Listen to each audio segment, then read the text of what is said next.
What counts as winning an argument? When you get into this clash with someone, when you've got an opinion and they've got an opinion, how do you know when you win? When they acquiesce, when they agree, when they say, hey, you're right, I was totally wrong. Does that count as a win? I don't know, that seems to me as counts as domination, because it's actually quite hard to change someone's mind. People might agree in the moment, but like studies have shown this, that you might change someone's opinion, but it doesn't stick. And they'll agree with you in the moment, but then their behaviors and their voting patterns and their religion all stays the same. People don't like to change their mind. In my mind, arguments seem pointless unless we're aiming to learn. You might have a different opinion to me, a different culture, different upbringing, different religion, different belief system, different experiences. So you've got a unique insight into the world. I've only got my own eyes. I can only see through my own perspective. But if you tell me something, if you say, hey, this is what I think and this is why, and I'm like, oh, okay, but what about these other things? And we have a dialogue and we discuss and we both learn. Now, our opinions might not be changed, but they might get deeper. We might get in depth. They might change, and that's okay.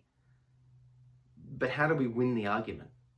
It's not via the other person just being beaten into submission with hard logic. Because if you feel something, someone might prove to you with logic that they're right, but it's not going to stick because you know it internally. You might not be able to place it. You might not be able to word it. And you might think, oh, they just bamboozled me. And then you're back to believing your own thing. Instead, if we look at it and go, okay, well, this is, strong opinions loosely held. This is what I believe, but I'm willing to change it. On the concept of changing your mind, people sort of lambast politicians and go, oh, they changed their mind on this topic. It's like, well, yeah, more information came. Like, if I was to ever get into politics and someone's like, you changed your mind, you used to believe this and now you believe that, I'll be like, well, of course I changed my mind. Don't you change your mind on things? For someone not to change their mind seems a little bit silly to me, because like new information comes, and yet when people do change their mind, they're attacked for that change. It should actually be celebrated. It should actually be like, hey, good job, you've learned something, you're able to step back, drop your ego and admit that you're wrong and go, hey, this is the right course of action. Any good leader will do this. They'll have an idea, and that idea will be formed from things that have worked in the past. But if someone comes to them with a legitimate alternate option and say, hey boss, hey sir, hey buddy, I don't think this is going to work for these reasons, that good leader will look at it and go, actually, you're right. Let's look at this over the past. Companies that have been able to embrace the future, embrace current technology as it comes in, succeed. Companies that go, no, that's new, don't like it, not having my opinion change, they fall. And as technology grows and grows and grows, that's going to keep happening. Look at the music industry, look at the book industry, look at, DVDs to Netflix, those sort of things. There's a whole variety of different industries that will be detrimentally or catastrophically or exponentially changed by technology. The companies who adapt, are willing to have their perceptions of what works and what doesn't work, change and grow with new technology, will survive. Same thing with you. If you're worried about your job being downsized based on technology, okay. Rather than just fighting it, rather than going, no, this is how it is, this is how it'll always be, this is my opinion, start making some changes, because you might actually save yourself here. If you have an opinion and you cling to it, even as you realize the ground around it's falling out, but you just believe it, eventually it's going to dissipate. And then what are you left with? A far better approach would be to go, okay, this is what I believe now, but I'm not my beliefs. I'm the thing that has the beliefs. These beliefs can change, but it doesn't change me. And changing my beliefs doesn't alter who I am as a person. That's okay. It reminds me of this concept. Are you your big toe?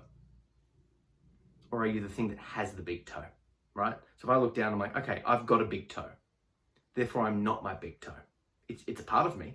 I can feel it. It's connected in some capacity, but I'm up here somewhere. My big toe's down there. I'm the thing that has it. In the same way, I'm the thing that has the opinion. I'm the thing that has the thoughts. I'm not my thoughts. Just in how I'm not my toe, I'm not my thoughts, I'm not my opinion. I'm the thing that's having those things. How can this thing that has those opinions, that can have the toe, how can that be affected if this opinion changes? Because then I'm the thing that has the new opinion. I'm still this thing. The opinions that it has changes, right? It can hurt. It would hurt to lose a toe and get a new toe, but it's possible. The good thing with opinions is you can actually let go of them far easier than you can, your toe on your foot, right? So what I'm suggesting here is that you learn to step back and detach and see that just how you are the thing that has a toe, you're also the thing that has the opinions and the thoughts.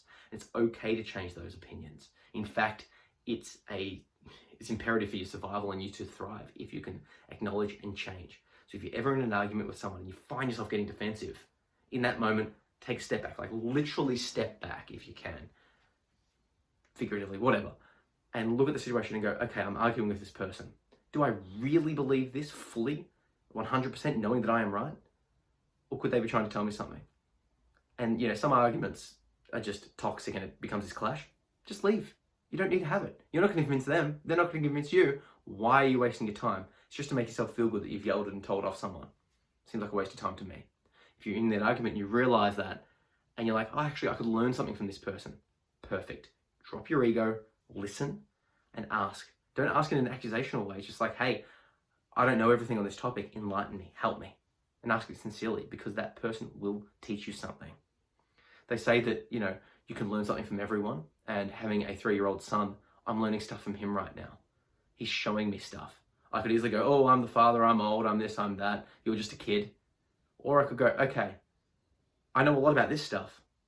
But even now, even so young that you are, I can still learn stuff from you. I want to go down that path. If you like this video, please like, share, and subscribe. I'm going to be releasing a new video daily. Catch.